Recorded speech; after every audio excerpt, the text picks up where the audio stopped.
time. I'm so glad that you had Ted come to talk with you, because this book would not have been possible without Ted's urging. I had always planned to write this book, but I had set it for a few years down the road. But when Ted convened all of us for this wonderful Between the Times project, he kept saying, "You got to be a part. You got to be a part." I said, "Okay, I'll be a part." He said, "You got to write the book. You got to write a book." I said, "Okay, Ted." So, and you're going to get a chance to hear from my colleagues that were a part of that, who all have written fantastic books. So I'm so thrilled to have been a part of this. Mine came first. That was not the plan, but once I sat down to start to work on it, it wrote itself, because I had been thinking about these matters for a long, long time.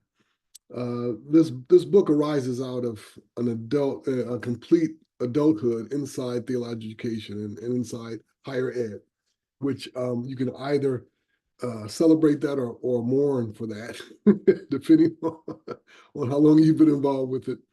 But it was the book that I knew I had to write, and the book tried to spy out, or try to give voice to my spying out a problem that plagues theological education and plagues Western education.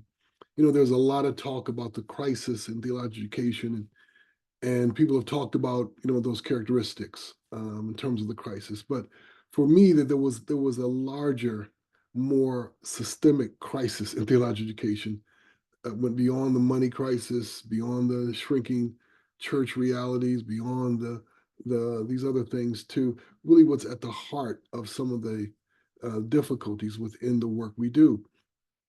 And so what I tried to do in this book was to name the elephant in the room. And the elephant in the room was a formation process, a fundamental formation process that's cancerous, that's distorting, that's damaging to the human spirit and the human psyche. And that damaging formation process, it's in theological education, it's in all of Western education, but it's born in the history, especially the colonial history of theological education. And what's at the heart of that is a trajectory of formation for all of us on this screen. It doesn't matter whether you're male, female, bisexual, it doesn't matter if you're non-gender, it doesn't matter if you're trans, it doesn't matter if your ethnicity, your nationality. It's a formation plan for all of us to move us all toward becoming self-sufficient white men who, as I say, who exhibit three, what I call dismal virtues: possession, mastery, and control. And I came to this not only having been in sojourn through my educational experience, but having been an academic dean for 9.5 years, having done consulting for now coming into my third decade of consulting with the ATS and with Wabash and with some other folks, and going to schools all over the place and seeing that man, wreaking havoc. And so what I tried to do in this book was to bring people in through the back door. I could have wrote this book with a lot of highfalutin educational theory, a lot of highfalutin decolonial theory and et al. And theology, and it would have been like 600 pages, and only a few people would have read it. But what I wanted to do was to bring people in through the back door. So rather than coming through the front door and the nicely laid out living room and the clean carpet, I came into the kitchen with, dirty diapers on the counter, dog poop in the corner, dishes everywhere. And I walked in, and people said, "Oh, you're here." "Yeah, I'm here."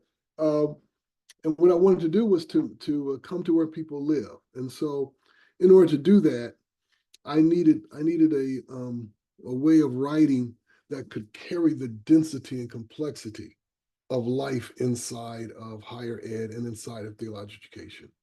And that meant poetry, storytelling, intermixed with some as crystal clear as possible prose. And so my goal was to let people see what they already know but have been afraid to say it. And so I gave people permission to actually say in public what was going on.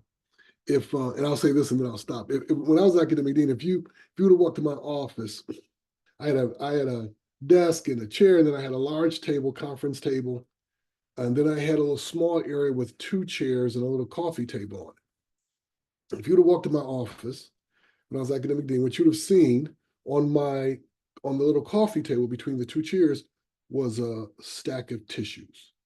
If you would come over to the conference table, what you would have seen on the middle conference table was a stack of tissues, a box of tissues. If you would have looked on the bookshelves by the chairs, you would have seen boxes of tissues. If you would have looked on my desk, you would have saw a box of tissue, which lets you know what was often going on in my office. I worked with people at all stages of their journey in the academy, from undergraduates starting their educational journey, to college seniors trying to figure out what they want to do, to master's students entering a program, in the middle of a program, finishing a program, to doctoral students through all the phases of their program, through junior faculty beginning their career, mid-level faculty, trying to get over the hump to get tenure and getting tenure, to senior faculty at the very end of it all, asking, why did I waste my life doing this? I've dealt with people all those stages, and administrators in all stages. And so I saw it all. And so what I tried to do in this book is to show that. But then what I hoped to do was to point a way forward. And the way forward was to think of an alternative formation path for us. That what we want for people is to be able to, whatever degree program or whatever goal they have vocationally, what should be at the heart of that is not to show the finished man, the self-sufficient man. What should be at the heart of that is the ability to gather people together. People who would ordinarily not want to have anything to do with each other, but the person does their work in such a way that they build really boundary-breaking, border-breaking community. And so that's what I want to hold up as the alternative to what we now have. So that's enough just in terms of me laying out the book. And if you all had a chance to read it, you kind of see what I was trying to do. Wonderful. Thank you, Dr. Jennings. Friends, I'll ask the first question of Dr. Jennings and then open the room here. This organization, Alum here, is there is this interesting word at the end of it, ministry. And we are leaders in the formation of lifelong learning for ministry. So one of the questions that I have for you is less intellectual, and I think picks up from a lot of your work how good of a storyteller you are. So I'm curious about your own story of ministry and how it has changed through writing this book. Can you reflect? I mean, as all of us know, the vocational path is not here. It's not consistently downhill. You're not coasting the whole way. Like, things are hard. So I'm curious on if you might reflect just even briefly about how writing this book formed and shaped your own conception of ministry. And I'll stop recording now as we enter into the conversation.